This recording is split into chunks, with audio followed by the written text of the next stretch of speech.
Karibu M24. Waziri Mkuu Kassim Majaliwa amesema serikali itaendelea kuhakikisha Tanzania inakuwa na nguvu kazi yenye ujuzi wa kisasa na inayoweza kushindana katika soko la ajira la kikanda la kimataifa.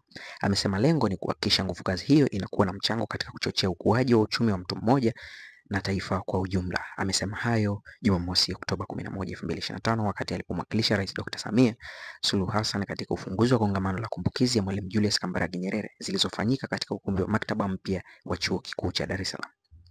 Kadhalika, Mheshimiwa Majaliwa ametoa wito kwa vyuo vikuu, taasisi za utafiti, sekta binafsi na vijana wa Tanzania kote nchini kushirikiana katika kutekeleza kwa vitendo malengo ya Dira ya Taifa 2050. Katika hatua nyingine, Mheshimiwa Majaliwa ametoa wito kwa taasisi za biashara, viwanda na mashirika binafsi kwa kushirikiana na taasisi za serikali kuanzisha programu na mafunzo kwa vitendo maeneo ya kazi ili kukuza stadi za kazi. Kwa upande wake, Katibu Mkuu Wizara ya Elimu, Sayansi na Teknolojia Profesa Daniel Mushi amesema kuwa wizara inatambua mchango wa sekta binafsi katika kukuza nguvu kazi ya taifa kwa kutoa elimu kupitia miradi mbalimbali inayotekelezwa ikiwemo ujenzi wa miundombinu, programu za mafunzo ya vitendo na utafiti pamoja na kuboresha taasisi binafsi za elimu.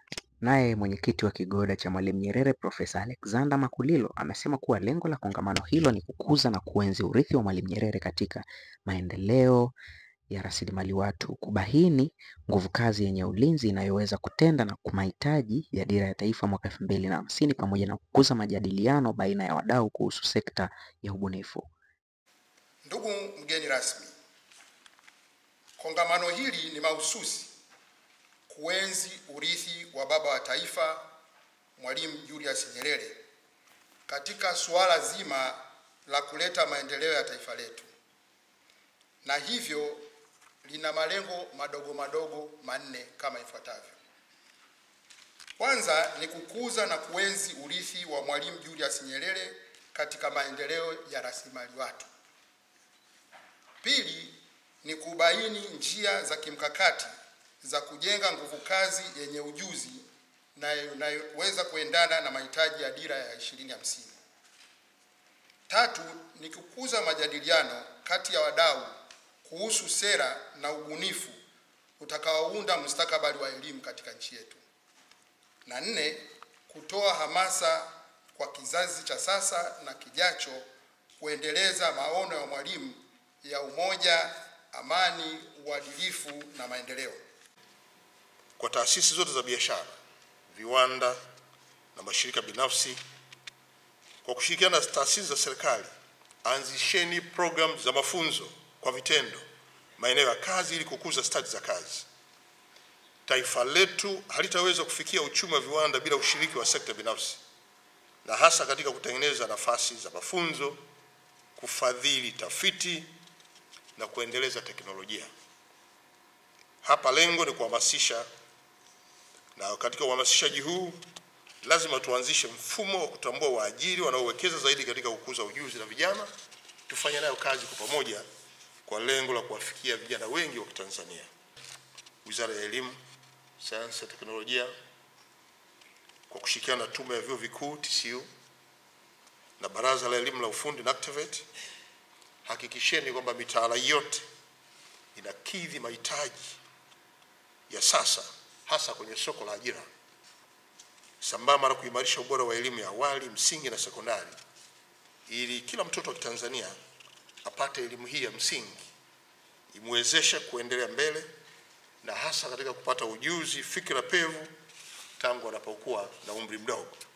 Kwa vyuo vya VETA, vyuo vya maendeleo ya wananchi na vyuo vyote vya ujasiriamali kote nchini, andaeni mitaala inayojibu mahitaji halisi ya sekta za uzalishaji. Chuo Kikuu cha Sayansi Teknolojia cha Mbeya, MUST, DIT na vyuo vingine vya ufundi, kuweni imara katika teknolojia za viwanda, nishati safi na uchumi wa kidijitali, sambamba na kushirikiana na Tume ya Taifa ya Sayansi na Teknolojia COSTECH katika kuhamasisha ubunifu unaotatua changamoto za jamii. Na kwenye hili mkae pamoja, muandae siku maalum ya kupokea ubunifu kutoka kwa Watanzania, uratibiwe na upate mwongozo wa kuingia kwenye soko la ajira. 4, serikali inalenga kuhakikisha kwamba Tanzania inakuwa na nguvu kazi yenye ujuzi wa kisasa inayowezesha kushindana na soko la ajira la kikanda na kimataifa na kuchochea ukuaji wa uchumi wa taifa letu. Serikali yetu ya awamu ya 6 inayoongozwa na Mheshimiwa Dkt. Samia Suluhu Hassan imeweka kipaumbele kikubwa katika kuboresha elimu, mafunzo na ujuzi kama nguzo ya kukuza uchumi wa taifa letu. Kauli mbiu ya kongamano hili kwa mwaka huu inasema nguvu kazi yenye ujuzi kwa maendeleo ya taifa, kuendeleza urithi wa Mwalimu Nyerere kuelekea dira ya mwaka 2050. Kauli mbiu hii kimsingi inatukumbusha kuwa mafanikio ya taifa letu katika miaka ijayo inategemea sana kwa kiasi kikubwa ubora wa watu wake ambao ndio sisi. Kauli mbiu hii inatuhamasisha kuunganisha urithi wa fikra za Mwalimu Nyerere na mwelekeo wa sasa wa dira yetu ya taifa ambayo tayari imeanza kutekelezwa. Dira hii yenye malengo ambayo inajenga uchumi wa kidijitali, jumuishi, shindani na ambayo inategemea sana ujuzi katika sekta zote. Ndugu washiriki, hayati Mwalimu Nyerere aliamini kuwa nguvu kazi yenye elimu, maarifa, maadili ndio msingi wa uhuru wa kweli na maendeleo endelevu. Na katika falsafa yake ya elimu na kujitegemea, Mwalimu alifafanua kuwa elimu bora sio inayolenga kupata cheti, bali inamjenga mtu kuwa mzalendo, mzalishaji na mwenye mchango kwa jamii yake na taifa zima. Msingi wa maendeleo ya taifa letu ni watu wenye ujuzi, ubunifu na maadili. Kwa hiyo nitoe wito kwa vyuo vikuu, taasisi za utafiti, sekta binafsi na vijana wa Tanzania kote nchini, tuendelee kushirikiana kutekeleza malengo yetu kwa vitendo, na hasa yale malengo ya dira ya taifa mwaka 2050. Tuweke mbele elimu bora, ujuzi, ubunifu na uzalendo kama silaha za kujenga taifa lenye ustawi, amani na maendeleo jumuishi. Pamoja na jitihada mbalimbali za serikali katika kuweka mazingira bora ya elimu katika taifa letu, nipende kutambua mchango wa sekta binafsi katika kukuza nguvu kazi ya taifa.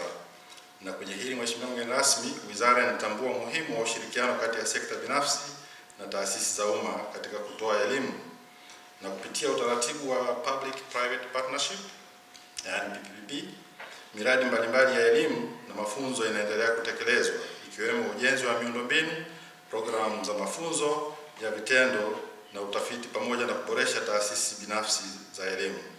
Ushirikiano huu, Mheshimiwa mgeni rasmi, ni muhimu katika kuhakikisha taifa linapata wataalamu ambao watakuwa na mchango katika kutekeleza dira ya taifa 2050.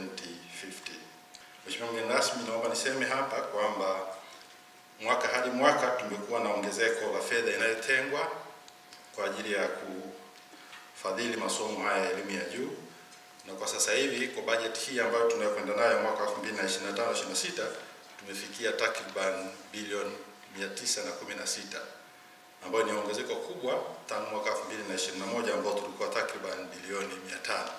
Kwa Mheshimiwa mgeni rasmi, hii inaonyesha wazi dhamira ya serikali ya kuwekeza kwenye nguvu kazi yenye maarifa, ujuzi na inayoweza kuchangia katika suluhisho la maendeleo la changamoto za maendeleo hapa nchini.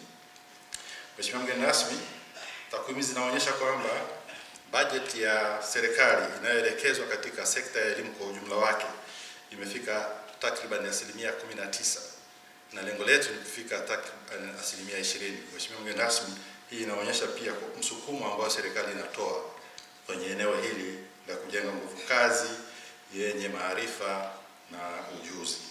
Mheshimiwa mgeni rasmi,